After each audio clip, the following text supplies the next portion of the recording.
Help support our coverage using Blueberry, the community that gives creators the ability to make money, get detailed audience measurements, and host their audio and video.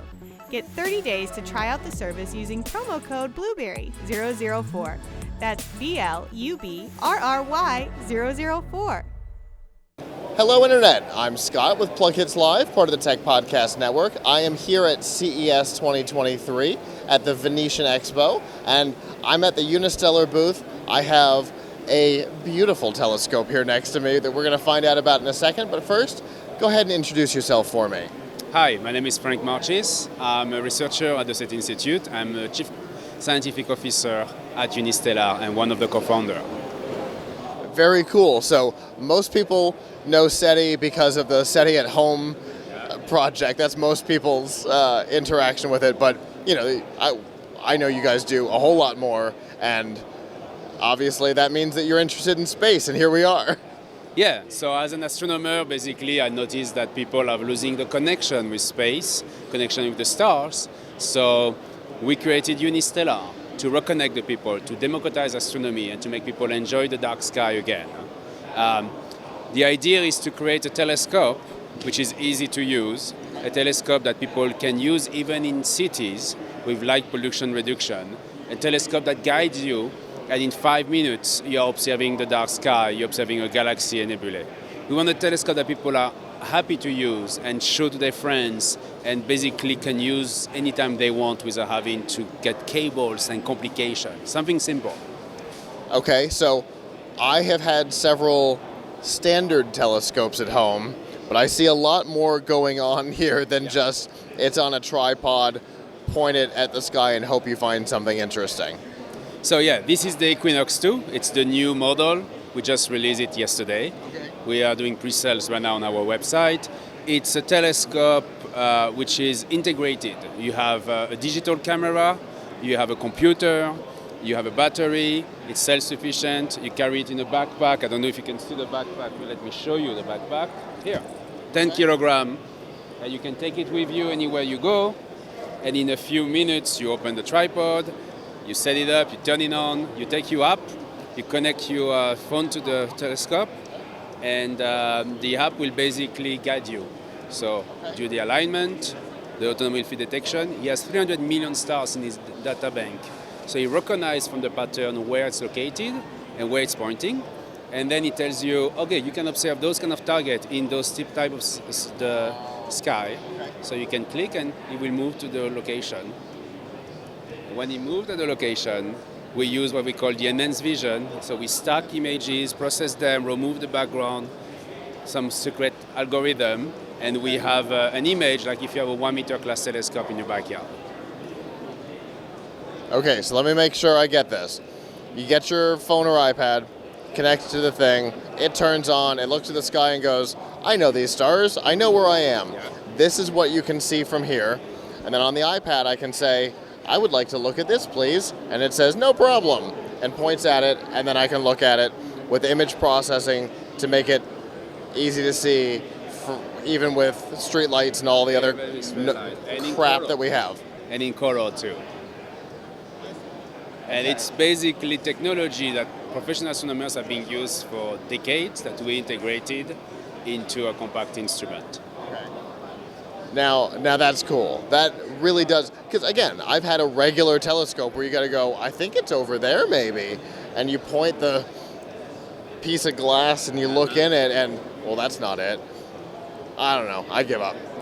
You don't have to worry about any of that with this. No, you don't have to worry about that. You don't have, and I mentioned, the point is really to have people using the telescope as often as possible. Because for us, the best telescope is not the biggest one, it's not the more complex one, it's not the best image quality. The best telescope is the telescope that you use. So we are trying to make a telescope that people are using on a daily basis, for instance. It's part of their life. In the evening it's nice, you see the moon, or you have parties with friends, you take the telescope out, and everybody can connect their phone together because emulate a Wi-Fi, and everybody can observe what you're observing at the same time. So if you and I and Michelle are all together, we can all connect our device so we're not all peering over your shoulder. Exactly. So we're all enjoying, and you can all learn together, and you can send the operator mode to Michelle, and Michelle says, oh, I want to observe a comet. Boom, she clicks on this comet, and the telescope will slow to the comet. That is so cool. I wasn't prepared for that at all. That's super cool. Glad you like it. Yeah. So, are there any other interesting features about what you guys are up to? Yes, so it's not only a telescope to enjoy the dark sky, it's a telescope to do meaningful scientific investigation. Okay. So when you get the telescope, you get an invitation from us to join our community, and then you receive notification when something happens in the sky.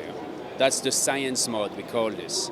So in the science mode, if there is a supernova detected by one of these gigantic telescopes, professional telescope, we send you an alert. The goal is in less than 20 seconds, you will get an alert on your phone. So if you're observing, you may be the first one to observe a supernova which has been detected by a neutrino detector somewhere on this planet. Wow. We can also observe comets, asteroids. You can help NASA by observing the asteroid that will be the next target of the Lucy mission. You can observe exoplanets, detecting exoplanets, planets in orbit around other stars. So we combine those observations together and we publish papers. We already have multiple papers published. We have our citizen astronomers where they have been contributed to the detection of exoplanets, asteroids, and so on. So you've essentially taken the concept of SETI at home, the distributed computing, and pushed it into these guys. Exactly. That's exactly what we've been doing. It was time someone finally put together the idea of having multiple observers looking at the dark sky together. It's the strength here. As an astronomer, I'm excited by this project because if something happens in the sky, I send a message and I know that I will get data in less than 5 minutes. Somewhere will be observing because people love using the telescope. One person will be using the telescope and could observe what I want. So anytime there will be always a starry night in the Unistellar network. That is so cool. So a sensor array that's non-visual is able to detect that a thing happened and then tell these, hey, there's a thing over here, and people can say, look, I want to look at that, and then include that as part of the observation of the thing that was detected non-visually. Yeah, for the supernova, you get the neutrino first and then the visual photons. We know that. There is some time difference which can depend on the distance of the target. So we will be able to do this. You may be the first one to detect a neutrino or even something weird that happened in the sky. We have surveys now that detect more and more weird things in the sky, flash, things moving. So we need to characterize them. These telescopes, network, and those 10,000 citizen astronomers will be the people who will be able to do this kind of observations. And it's already happening in not science fiction. We are already implementing this at the SETI Institute and at Unistellar. Okay. So this isn't like future tech, we're already there. We are already doing this. We're adding more and more science in the project as the time goes. Like for instance, the cosmic cataclysms is the new one we just implemented last week. But we have been doing asteroid, planetary defense, exoplanets for the past 2 years.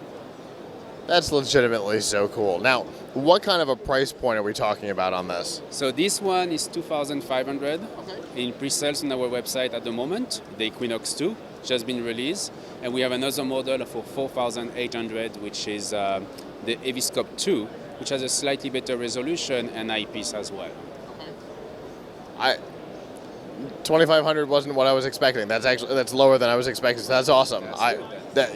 It's legitimately a cool product. I know people are going to want more information about it, and probably to pre-order one. How can they do that? So you go on our website, unistellar.com. You click shop something, and you will see the pre-order form. And it's coming in February 15, if I remember properly. So it's very soon. It's not, and as I mentioned, we already have 10,000 of them on this planet in all the continents but Antarctica. So this is a technology which has been tested already and validated. It's not a new product per se, it's like an improvement of the previous one. Well, that's super cool. I really appreciate you taking the time to talk to me today. Thank you very much. Thanks a lot, Scott.